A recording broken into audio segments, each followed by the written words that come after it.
साथियों, आज हम इस वीडियो में देखेंगे करवा चौथ व्रत कथा की कहानी। वीडियो को लाइक करिए, चैनल को सब्सक्राइब करिए और बेल आइकन को प्रेस करिए और कमेंट करके हमें बताइए वीडियो कैसा लगा। चलिए फिर वीडियो शुरू करते हैं। सालों पहले एक शहर में साहूकार रहता था, जिसके 7 बेटे और एक बेटी थी। बेटी का नाम करवा था। साहूकार ने अपने बच्चों का पालन पोषण काफी शाही तरीके से किया था।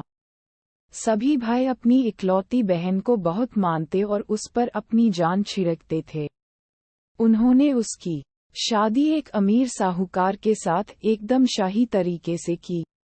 एक दिन करवा ससुराल से अपने मायके आई। सभी भाइयों ने उसका जोरदार स्वागत किया। उन्होंने पहले अपनी बहन को खाना खिलाया और फिर खुद खाया। इसके बाद सभी एक साथ बैठकर बचपन की यादें साझा करने लगे। इसी तरह कुछ दिन बीतते चले गए।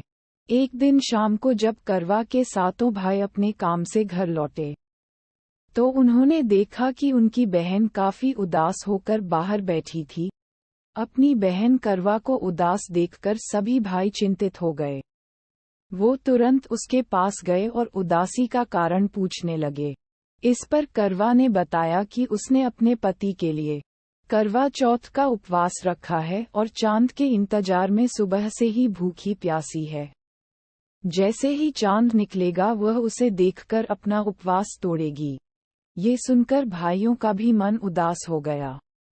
वो सभी करवा के इस कष्ट को नहीं देख पाए, खासकर उसका सबसे छोटा भाई, जिसे करवा से सबसे अधिक स्नेह था। बहन को भूखा प्यासा देखकर सभी भाई कुछ ऐसा उपाय सोचने लगे, जिससे वो अपनी बहन का कष्ट दूर कर सकें। तभी उन्हें एक तरकीब सूझी। सभी भाई तुरंत एक पीपल के बड़े से पेड़ के पास पहुंचे। उनमें से सबसे छोटा भाई एक जलता हुआ दीपक लेकर उस पेड़ पर चढ़ गया और उसे एक छलनी में रखकर वहीं छोड़ दिया। इसके बाद पूरे गांव में हल्ला हो गया कि चांद निकल आया। करवा भी उस जलते दीपक को चांद समझ बैठी और जल्दी से पूजा पूरी कर अपना उपवास खत्म करने के लिए बैठ गई। जैसे ही उसने खाने का पहला निवाला उठाया, उसकी नजर भोजन में पड़े बाल पर पड़ी। उसने तुरंत उस निवाले को अपने प्लेट से निकालकर दूसरी तरफ रख दिया। इसके बाद उसने दूसरा निवाला अपने मुंह में डाला। तभी उसके दांतों में एक कंकड़ आ फंसा। उसने झटपट उस निवाले को भी प्लेट से हटा दिया। इसके बाद उसने तीसरा निवाला अपने मुंह में रखा कि तभी उसे एक बुरी खबर मिली। करवा को पता चला कि उसके पति की मृत्यु हो गई। ये सुनते ही करवा पूरी तरह से टूट गई और जोर जोर से रोने लगी। कुछ समय बीतने के बाद उसे अपने पति के मृत्यु की सच्चाई का पता चला। उसे जानकारी मिली कि उसके भाइयों के कारण उसने दीपक को चांद समझ लिया था और अपना उपवास खत्म किया था। इस वजह से देवता नाराज हो गए और उसके पति को मृत्यु दंड की सजा सुनाई। सच्चाई का पता चलने के बाद करवा ने अपने पति का अंतिम संस्कार नहीं करने का प्रण लिया। देखते देखते 1 साल बीत गए। करवा अपने पति के मृत शरीर के पास ही बैठी रही। वह रोजाना अपने पति के शव को साफ करती और वहां उगने वाली घासों को भी हटाती रहती थी। 1 साल के बाद फिर से करवा चौथ का पर्व आया। हमेशा की तरह सभी महिलाएं इस व्रत को करने के लिए एक साथ जुटीं। इसमें उसकी 7 भाभी भी थीं। शाम के समय पूजा समाप्त करने के बाद जब करवा की सभी भाभी उसके पास पहुंची, तो उन्होंने करवा को आशीर्वाद मांगने को कहा। इस पर करवा ने सभी से एक एक करके अपने पति को जीवित करने का वरदान मांगा।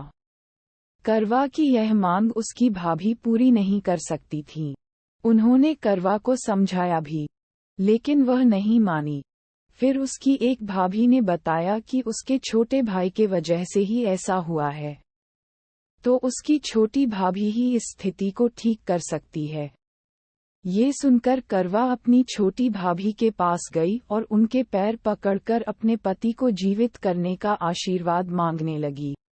पहले तो उसकी छोटी भाभी ने बहुत टाला, लेकिन अंत में उसकी छोटी भाभी ने अपनी तर्जनी उंगली को काटकर उसमें से अमृत की एक बूंद करवा के मृत पति के ऊपर डाल दी। जैसे ही अमृत की बूंद उसके ऊपर गिरी वह जिंदा हो गया और जय